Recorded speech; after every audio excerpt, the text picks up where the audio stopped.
Shalom, selamat pagi semuanya. Shalom. Sukacita dan perlindungan senantiasa di dalam Tuhan Yesus. Bapak, Ibu, Saudara, pada pagi hari ini kita akan membahas satu topik pergaulan. Ya. Karena kita di tengah masyarakat secara otomatis kita tidak pernah bisa melepaskan diri dari pergaulan dengan orang-orang yang terlibat dengan kita, ya, tetangga, teman sekerja, dan lain sebagainya. Nah, tapi jangan khawatir ketika kita hidup dengan tuntunan firman dan Roh Kudus, pasti kita diajar untuk memiliki hikmat yang benar, sekalipun banyak hal yang barangkali membedakan antara kita dengan mereka. Ya.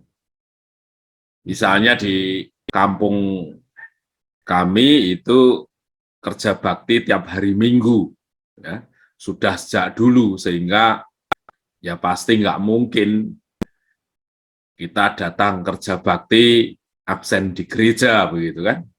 Tetapi pasti Roh Kudus berikan satu hikmat, kita harus bersikap seperti apa sehingga kita tetap berada di tengah-tengah mereka. Kita tetap bisa menyaksikan hidup kita di tengah-tengah tetangga kita yang barangkali mempunyai perbedaan dengan apa yang ada pada kita.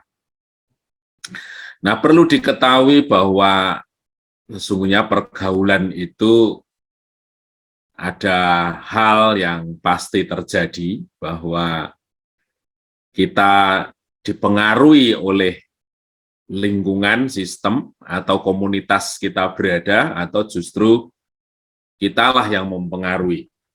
Ya. Idealnya adalah, ideal menurut firman Tuhan, ya kita tidak terpengaruh.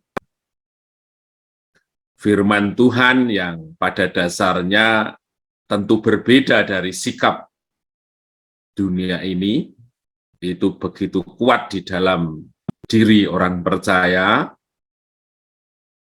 kemudian itu membangun satu cara kehidupan seperti firman, dan dari situ kita akan mempengaruhi banyak orang, membuat mereka mengenal kebenaran. Itu yang seharusnya terjadi dalam kehidupan kita orang percaya.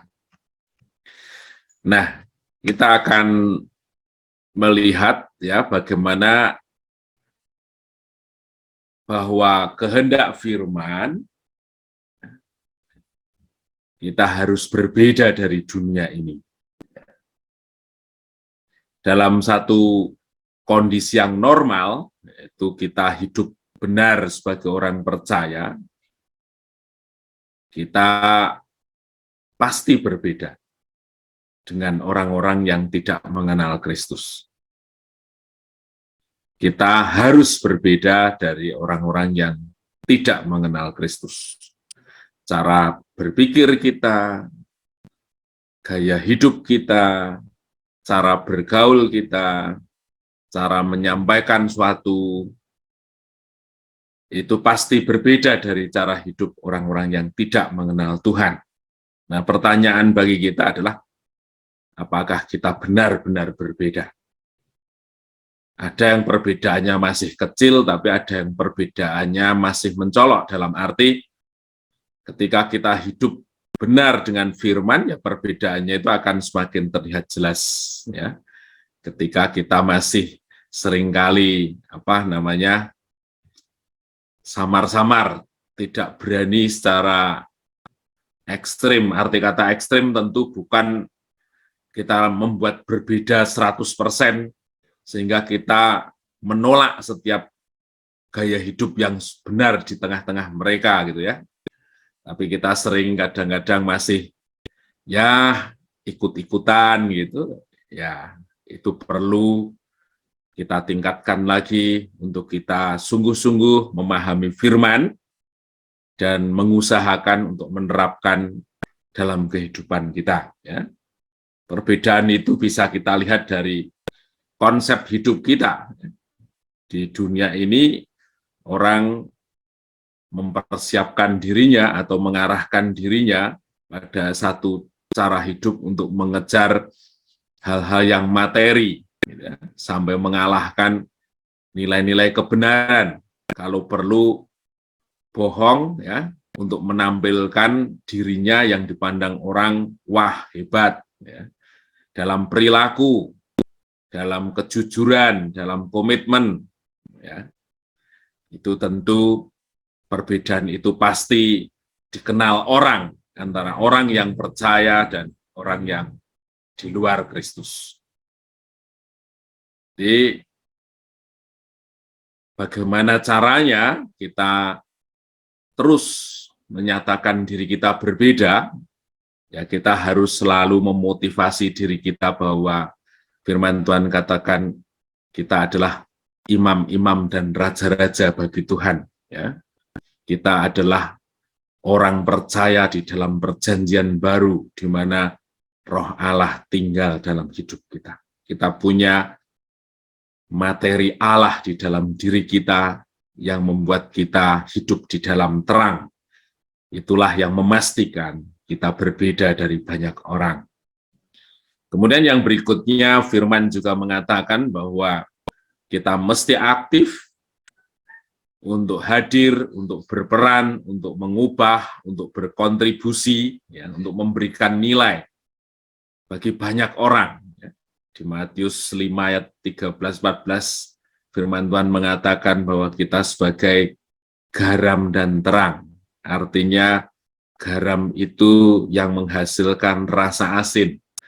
Kehadirannya memberikan satu hal yang berbeda, gitu ya, terang menerangi sekelilingnya. Itu artinya bahwa kita mesti hadir, kita mesti turun, dan kehadiran kita itu yang memberikan satu rasa yang berbeda. Ya. Prinsip kekristenan, ya, tidak mengajarkan untuk menutup diri, ya, untuk melepaskan diri dari pergaulan, ya, untuk menyepi, terpisah dari komunitas, tidak seperti itu. Jadi karena kita orang Kristen, maka rumah kita jadi sepi orang, kita juga nggak pernah bergaul kemana-mana, kita tetangga yang eksklusif, itu tentu tidak. Tetapi kita ada di tengah-tengah mereka dan kita memberi warna yang berbeda. Bagaimana caranya? Ya bertindak untuk menjadi saksi Kristus. Saksi Kristus itu pertama kali ya kita harus menjamin diri kita berkontribusi pada satu perbaikan kehidupan. Ya, banyak kegiatan RT, banyak kegiatan lingkungan kita di mana kita berada, ya kita harus ambil peran di situ. Ya, kita harus memberikan diri kita untuk berkontribusi bagi apapun yang dilakukan. Dan kita katakan kita memiliki komitmen yang benar di tengah-tengah mereka. Kita bukan orang yang melepaskan diri dari tanggung jawab, tetapi kita orang yang bertanggung jawab dan dapat dipercaya. Tentu Roh Kudus akan mengajar kita masing-masing seperti apa yang secara real kita kerjakan. Itu tidak bisa dibahas satu persatu, tetapi Roh Kudus bisa memberikan hikmat kepada kita, asal kita terbuka di hadapannya, dan kita ringan tangan untuk mengerjakan apa yang diperintahkan Roh Kudus. Tentu Tuhan yang akan menetapkan kita, bagaimana kita berada di tengah-tengah lingkungan kita, di tengah-tengah tetangga kita, di tengah-tengah di mana Tuhan tempatkan kita. Nah, jadi ringkasnya ada dua hal yang harus berjalan bersama dalam kehidupan kita untuk membangun pergaulan yang benar kita sebagai orang percaya. Yang pertama adalah kita mesti membangun diri dalam kebenaran, kita buka diri kita untuk kita mendengar firman, merenungkan firman, membahas firman, sehingga kita semakin diteguhkan identitas kita sebagai orang percaya. Ya. kita memiliki satu karakter, satu gaya kehidupan, nilai kehidupan sebagai orang percaya. Tidak larut katanya dari cara pikir, cara pandang, cara hidup dunia ini. Kemudian yang kedua adalah bertindak aktif untuk selalu menyaksikan Kristus. Dengan apa? Cara hidup yang baik. Sampai pada suatu waktunya, suatu saat kita bisa menyampaikan kabar Injil bagi mereka. Ya, terpujilah nama Tuhan. Ini mengingatkan kita untuk terus hidup di tengah-tengah dunia ini, untuk terus menyaksikan iman kita kepada banyak orang. Terpujilah nama Tuhan, mari kita menyediakan waktu kita untuk berdoa.